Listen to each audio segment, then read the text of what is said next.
সালাম আলাইকুম। আজকে আমরা দুজন লাল পেয়ারা খাবো গাছ থেকে, তরতাজা পেরে। কি কি পেয়ারা খাবে? ওইটা লাল পেয়ারা, এটা তো লাল, ওইটার ভিতরে লাল হবে, দেখবে? আচ্ছা, ওইটা নিয়ে আসো, দেখতে থাকুন ভিতরে লাল হয় কিনা এবং আমরা লাল পেয়ারা খেতে পারি কিনা। বিসমিল্লাহ। ও সুন্দরভাবে পেরে আনছে, বসো এখানে, বসো এদিকে। সুন্দরভাবে একদম পেরে আনছে ইসমা, তাই না? খুব সুন্দরভাবে পারছো না? ভিতরে এখন কি অবস্থাও দেখি, আগে পলিথিন থেকে আমরা বের করি। মাশাআল্লাহ মাশাআল্লাহ।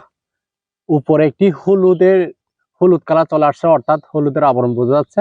এখন ভিতরে এটা লাল হয় কিনা চলুন দেখি। প্রথম আমরা এটিকে, পেয়ারাটাকে এরকম নিচের অংশটা আমরা একটু ফেলে দিব।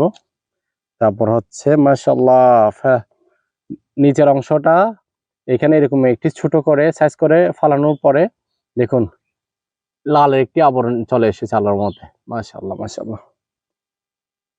এখন উপরের অংশটা ফেলে দিছি, সুন্দর একটি সাইজে পরিণত হয়েছে। এখন আমরা এটিকে দুই ভাগে ভাগ করব। বিসমিল্লাহ।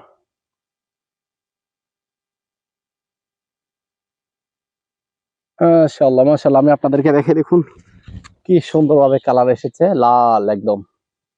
এই লাল পেয়ারা, এটাকে বলছি আমরা লাল পেয়ারা। এখন আমরা দুইজনে এটাকে ভাগ করে খাবো। তুমি কোনটা খাবে? আমি। তুমি কোনটা নিবে? এটা নাও, বিসমিল্লাহ বলে খাও। বিসমিল্লাহ। বিসমিল্লাহির রহমানির রহিম। আল্লাহর নিয়ামত, অবশ্যই খাওয়ার আগে বিসমিল্লাহ বলে খাবেন।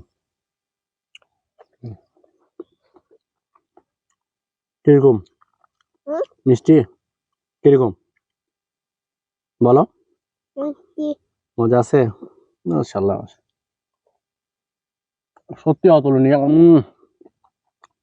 এক কথা অসাধারণ, দারুণ একটি ফ্লেভার বের হচ্ছে এবং যে মাংস, এই মাংসগুলো খেতে অনেক ভালো লাগতেছে।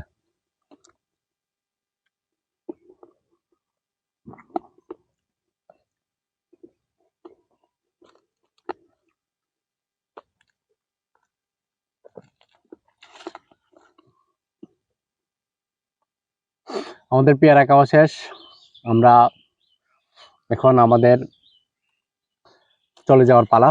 আপনারা প্রতিদিন চেষ্টা করবেন কোনো শাক সবজি টাটকা খাওয়ার জন্য, তাহলে দেখবেন আপনাদের শরীরটা ঠিক থাকবে, সতেজ থাকবে।